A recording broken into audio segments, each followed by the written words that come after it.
안녕하세요. 이번에는 부가가치세 신고서 과세표준 명세 작성 방법에 대해서 설명드리겠습니다. 자, 부가가치세 신고서는 이렇게 부가세 신고서를 보면 위에 과표 명세라는 게 있죠.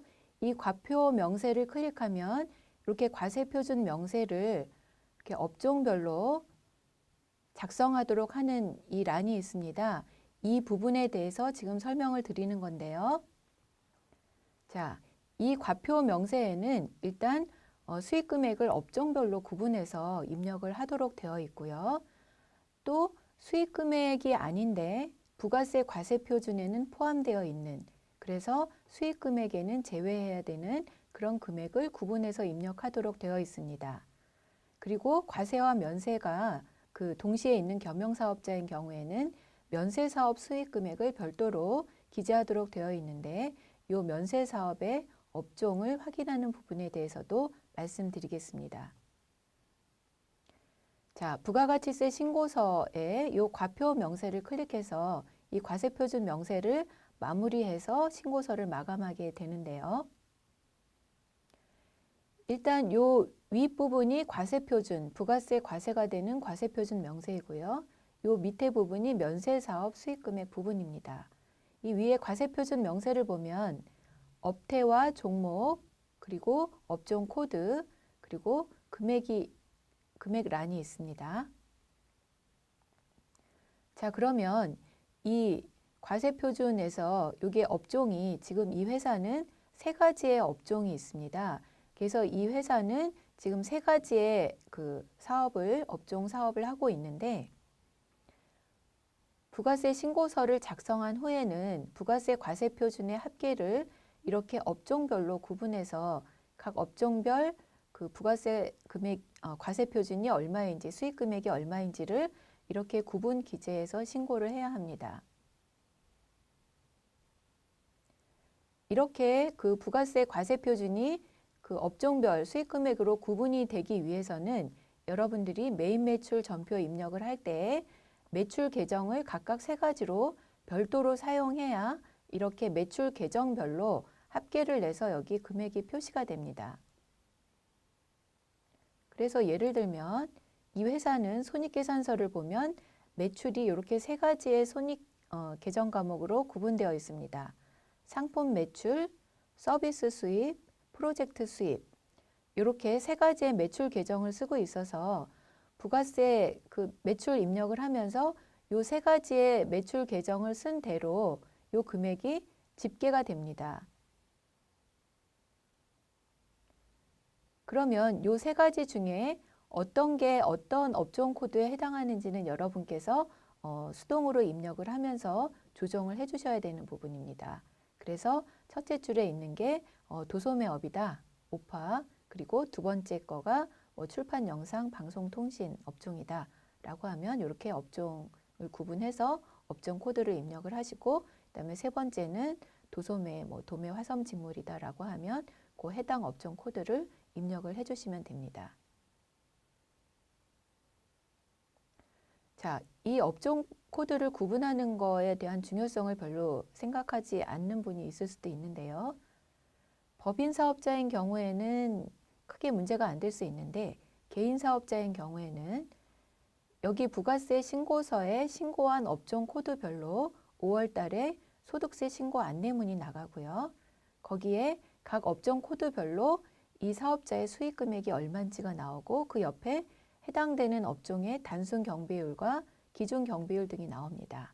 그래서 기장으로 신고하는 경우에는 별 문제가 없겠지만 단순 경비율이나 기준 경비율로 추계하는 경우에 거기 소득세 안내문에 나와 있는 그 업종 코드를 그대로 그 경비율을 적용해서 신고를 했는데 만약에 부가세 신고할 때 이 업종 코드를 잘못 신고했다던가 업종 코드를 구분해서 신고하지 않은 경우에는 소득세 금액이 달라지게 될 수 있는 거죠.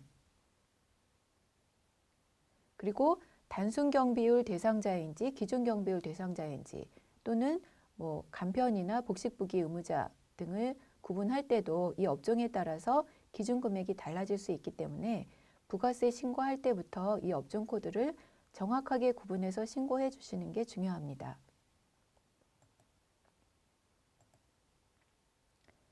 자, 그러면 법인인 경우에는 3월에 그리고 개인인 경우에는 5월에 법인세나 소득세 신고를 할 때 조정 후 수익금액 명세서라는 서식이 있죠. 이 서식을 작성할 때 업종별 수익금액 명세서를 작성합니다. 이때에도 부가세 신고 때 업종 구분을 한 것처럼 이렇게 도소매업 또 뭐 이렇게 세 가지로 구분을 해서 업종 코드를 넣어서 각각의 수익금액을 신고를 하게 됩니다.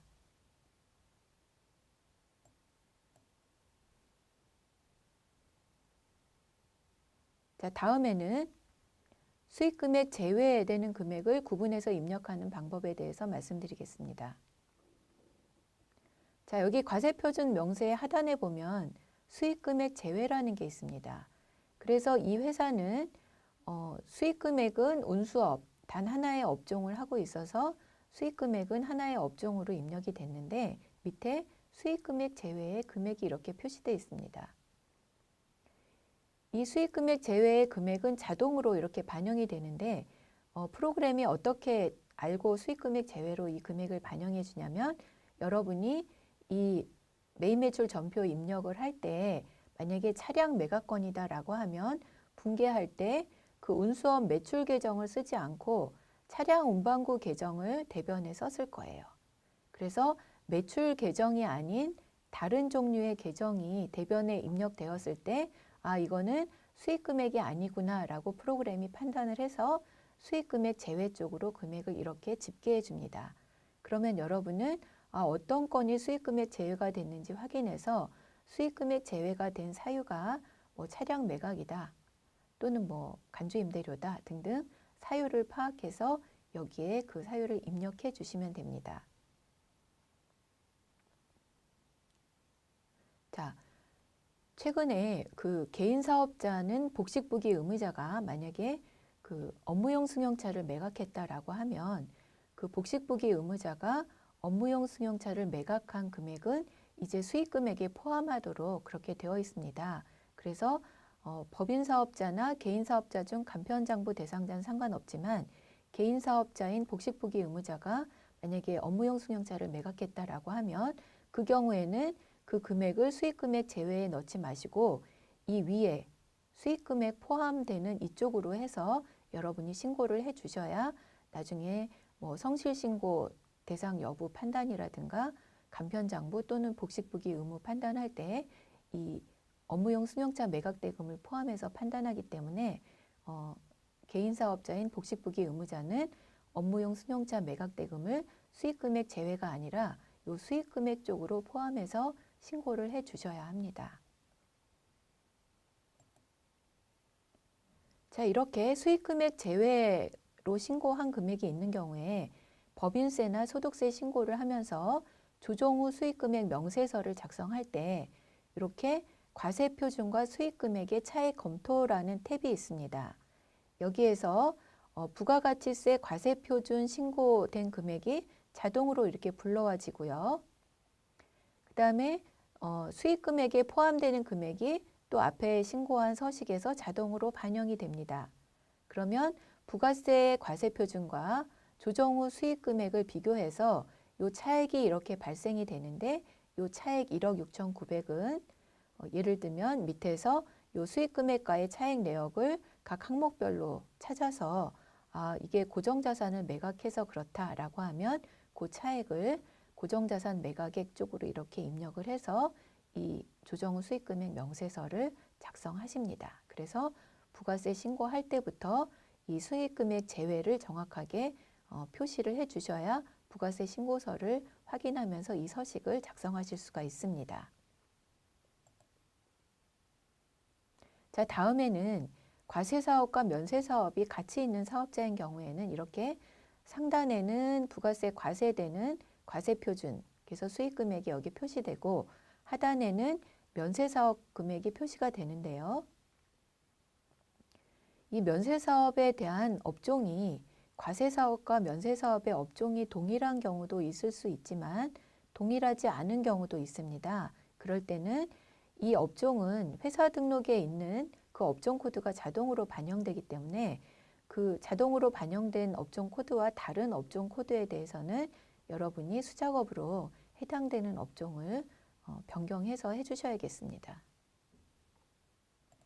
자, 이렇게 해서 부가가치세 신고서 중에서 과세표준 명세를 작성하는 방법에 대해서 살펴보았습니다. 수고하셨습니다.